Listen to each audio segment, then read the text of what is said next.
Communicator, who has a tremendous rapport with all God's creatures, but especially horses.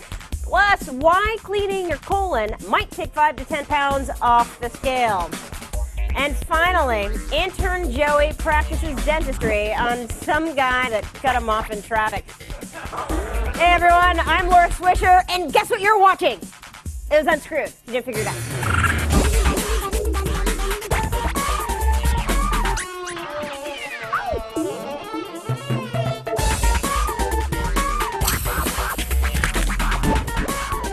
And here he is, a man who overcame a life-threatening addiction to fluoride.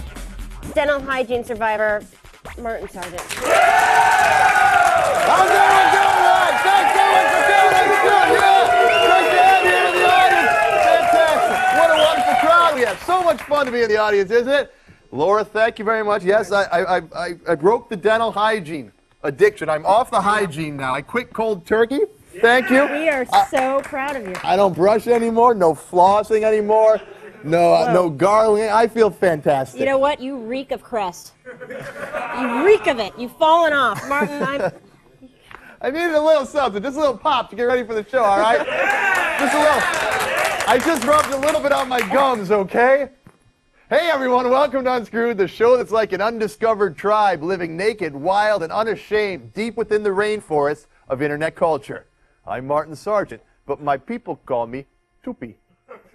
So listen, I read this article on CNN.com the other day about this isolated tribe deep in the Brazilian rainforest who, amazingly, don't have any words or symbols for numbers. Yeah, it was the title of the article that caught my eye. Tribe has best excuse for poor math skills.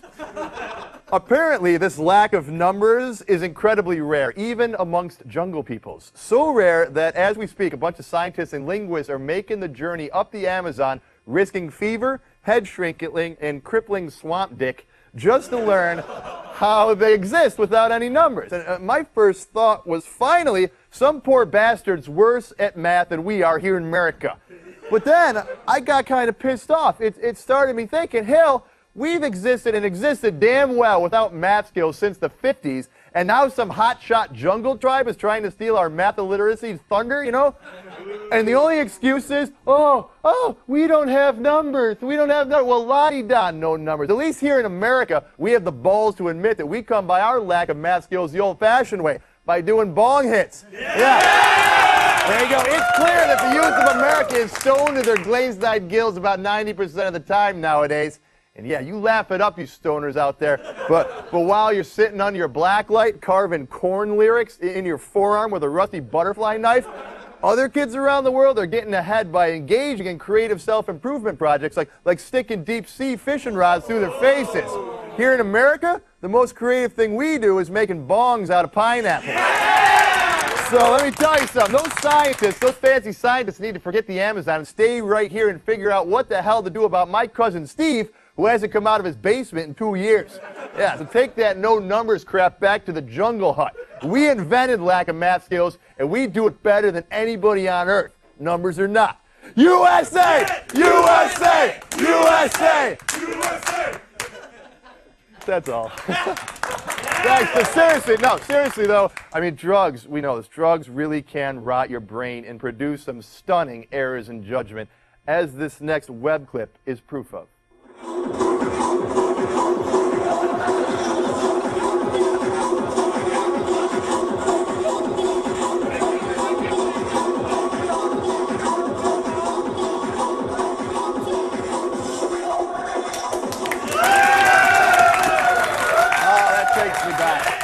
That takes me back to my days of touring fish. Now that kid actually, he wasn't high on pills. That was actually some footage of how ecstatic you get when you come see a taping of Unscrewed. Isn't that right? Isn't that right? Let's see this. Look how happy you get when you come see a taping of Unscrewed. Let's take another quick look at that. This is actually the parking lot scene outside the Unscrewed studio here. Yeah, he sure enjoyed Unscrewed. You know, side effects of seeing a taping of the show include grinding your teeth, sleeplessness, serotonin depletion, and having sex with ugly strangers. But anyway, you can to get your tickets to see the show. It's worth it, isn't it? What you gotta do? Go to G4TechTV.com/unscrewed and click on the tickets button. They're free. It's all free. Please come see us. All right. All right. Tonight's Show. If you haven't already figured it out, tonight's show is lousy with entertainment. A veritable banquet of laughs. It's filthy with fun, ain't it, Laura? Sure is.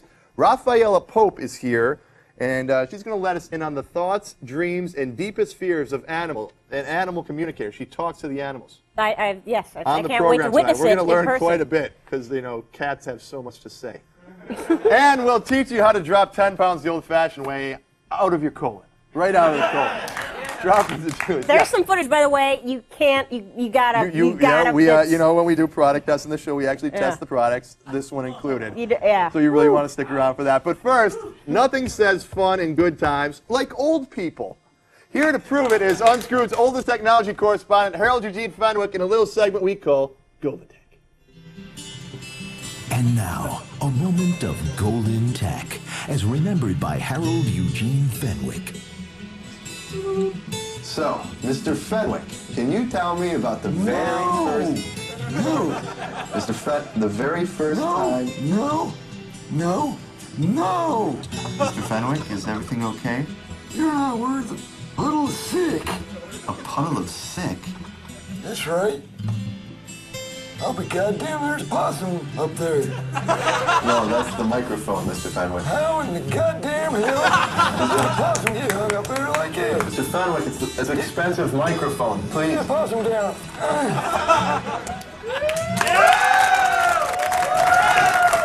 Harold Eugene Fenwick, you know, America's seniors really are a great natural resource, especially if you're trying to get your hands on some high-quality prescription drugs, right? Amen to that. Okay, and that's it. That's the last time I'm going to mention drugs tonight, I promise. Pot. I promise. No. Look at these people. These are the people who watch this show. Bunch of burnouts, man. Get your lives in order. All right, there's more. When we come back, we'll talk with animal mind reader Rafaela Pope, who, in turn, will talk with a horse. Stick around.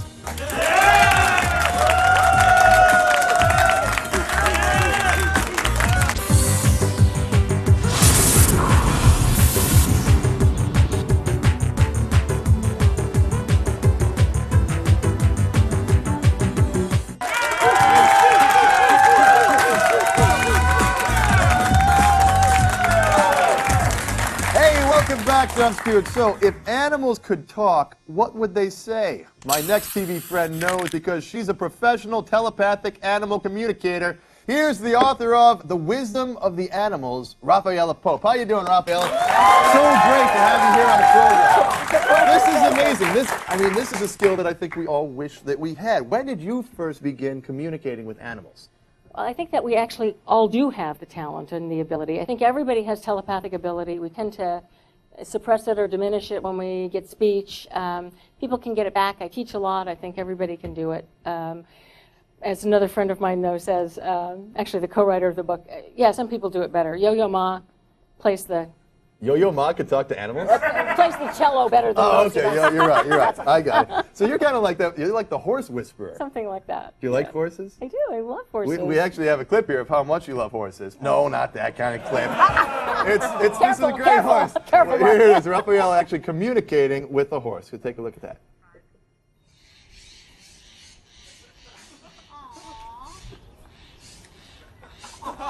He says, "Where's your horse?" Simon, my horse lives up in Washington. He's not here. He is not here. He says, "Do you talk to him? Do you ask him these kinds of questions?" Well, no, I'm sort of a little bit more mundane. I'm cleaning paddocks and putting hay out and cleaning feet. Okay, so we just saw the tape. You were actually having a conversation with that horse, like I'm having a conversation with you right now. I was, yes. And was it kind of a one-sided conversation? Was like the horse like, give me oats.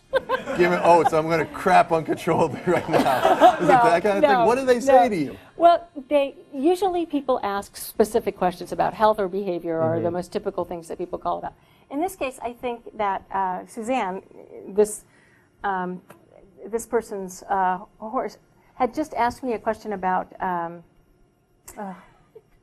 question has gone out of my mind, but he was just feeling very, very comfortable, very, very at home. And this is a horse I've talked to a lot. Now, a how lot, smart is you a know. horse like that, really? I mean, because you always hear like they have like the brain of a 3-year-old or something like that. Are they smarter than that? Are they capable of higher reasoning? Yes. Well, yes. Yes. They certainly are capable of higher reasoning. And they are also capable of a higher order of philosophic thought than they're normally given credit for. Sure. Do you ever talk to like scary animals like spiders? You just try to avoid things like that. Yeah. What does a spider have to say? They're like, I'm going to bite you. I mean, these are like Actually- evil animals, you know. You don't want to talk to a spider. Actually, I have to say that my conversations with spiders have mostly been one-sided. I put the cup down in the sink and I say, okay, I need you to get in, and then I'll take you outside. And usually they get in, and I, put a paper towel over the top. Really? And I just turned take the them out. faucet on and watched that water go right down the drain. You know what I'm saying? Are some animals really not cool to talk to at all? Like some animals gotta be just like big dicks, you just don't want to deal with them. Some animals are not interested in talking to humans. Some Really? animals, some animals just have absolutely no interest in the human world. They think we're kind of a lost cause. Like which ones? Well, I think it's quite individual, just like it's, people are very individual. It's not a species thing. It's Are that, animals? some birds might not be interested in talking to you. Some specific animals might not want to chat, but not necessarily like whole species. all parrots. Well, I guess they talk anyway. No, right. No, parrots are very interested in the human world, actually. Yeah. So you're talking about individual animals being different. Like if you go to like a chicken farm or whatever, are all the chickens that different from one another? Like some like cool chickens, some evil chickens, some like I wouldn't say lesbian evil. chickens, I don't well, know. yes, I suppose that's very possible. But yeah, I think chickens are just as capable of Are individuation. chickens more stupid than horses? I don't think either of them are stupid. Neither one is stupid? No. All right, well, we had you work with our executive producer, Paul Block, who has a dog named Lucky L.A. Lapuji. You guys talked before the show. Here we'll call him Pooji for short. I guess my first question would be, Paul, why the hell did you name your dog Lucky L.A. Lapuji? What were you talking about, bongs before? Right, there's no accounting for her. Well, we're not asking Paul questions. No, that's right. We're We're talking asking the dog questions. Right, Paul, otherwise what she'd did- be a Paul whisperer. Right. What did you want to know about your dog? You've had this dog for a long time. Yeah, right? I wanted to know, we've had him for 11 years, and before that he lived someplace else, and I don't know anything about it, so I wanted to know where he lived. And Rafaela didn't, he didn't remember. All he could remember was a sobbing college-age woman. Wait a minute. You sure you're not talking about my life? Because I had a hell of a weekend, man. You know what I'm saying? No, what was the sobbing college-age woman? What did that have to do with the dog? When I asked him about his life before he came to live with Paul, that was the only thing I got, was this young woman crying. And it doesn't jive at all with the story that Paul has from the animal shelter, which is that Yeah, well, anything's he was possible. running loose with 2 other large dogs, and they were all covered with grease. I don't know. But anything's possible. Yeah, Amazing stuff. yeah. He might have gotten covered with grease by a sobbing young college woman. Or maybe she saw him and sobbed as a result of it. I don't know. Did you know? Pooji, did she talk? Did you talk any smack about Paul? Did he need to be rescued? Anything? Paul's a good owner. It's all I okay. think so. I think it's Sure probably. about that? I think so. I think we can trust him. He named my kitten, too. You named the kitten. The dog came up with a name Came for your up new with a kitten? name for the kitten. What name? Mike. Well, the one thing we've learned from this whole interview is that Paul's dog has no imagination. Raphael, thank you so much for coming on the program. Paul, Pooji, thanks so much. Try to check out the book. Lots of great stories and a really good read. Did the dog tell you that? It's The Wisdom of the Animals, and Raphael's website is raphaelapope.com. All right, so how clean is your colon? If you're like most Americans, it's about 10 pounds too dirty. Find out what to do about it next.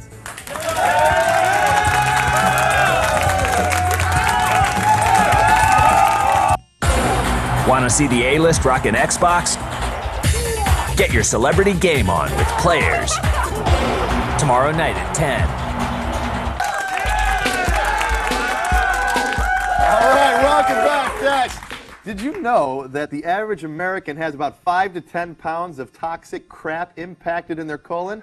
That's right. Well, that's okay. Luckily, our next friend swears he has developed a way to flush the proverbial pipes. Via Netcam from Oakham, Massachusetts, here's the president of Blessed Herbs, creators of the colon cleansing kit, Michael Volchak. Hey, Michael. Hey, Martin. How you doing?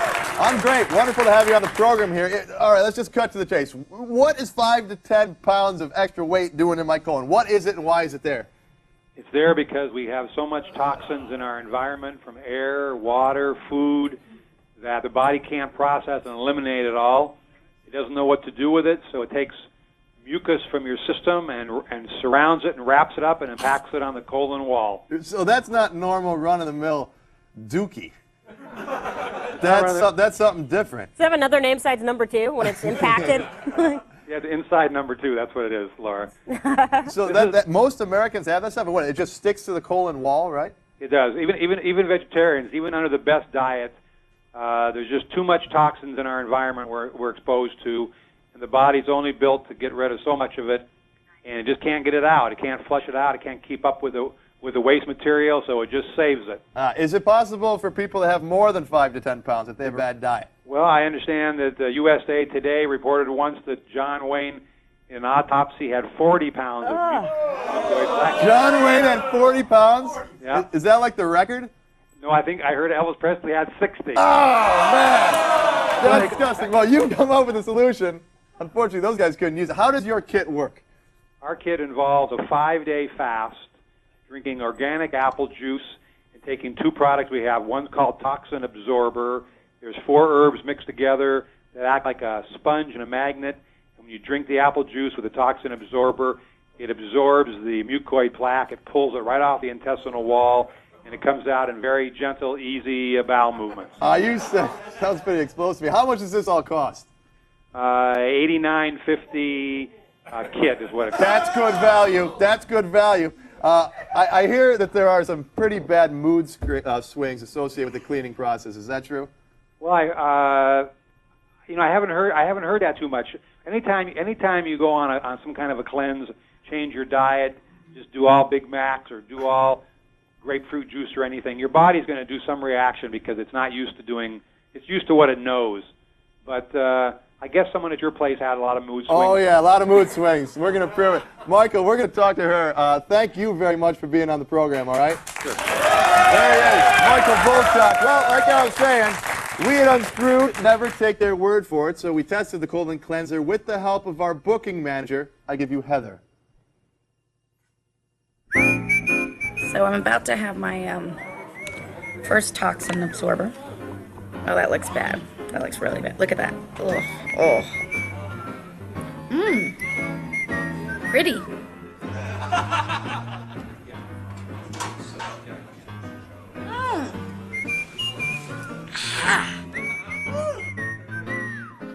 Somebody's ringing my phone. Man, here she is to talk about her experience with the Unscrewed booking. Heather Furster. Heather, how you doing? Here's my first point. So the inventor of this said, no, there's usually not mood swings. So what the hell is going on with you for the past week? I wasn't aware that you would be bringing that up. I'm sorry. Let's just talk about the product. What was it like to cleanse your colon using this method?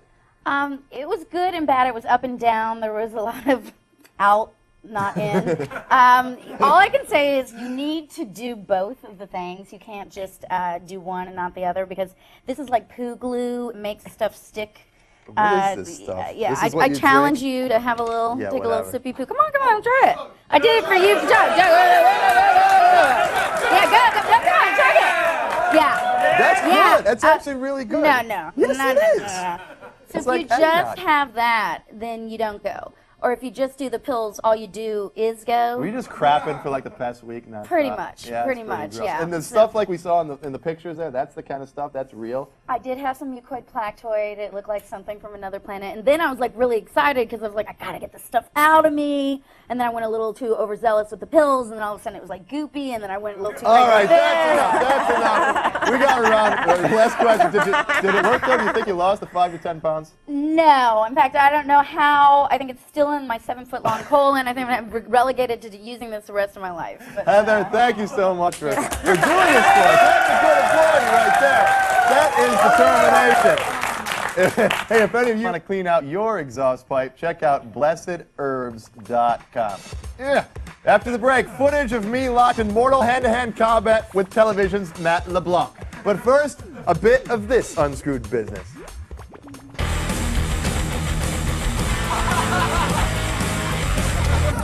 Not doing much, are ya? How about you come join the Unscrewed audience? G4techtv.com/unscrewed. See you, man.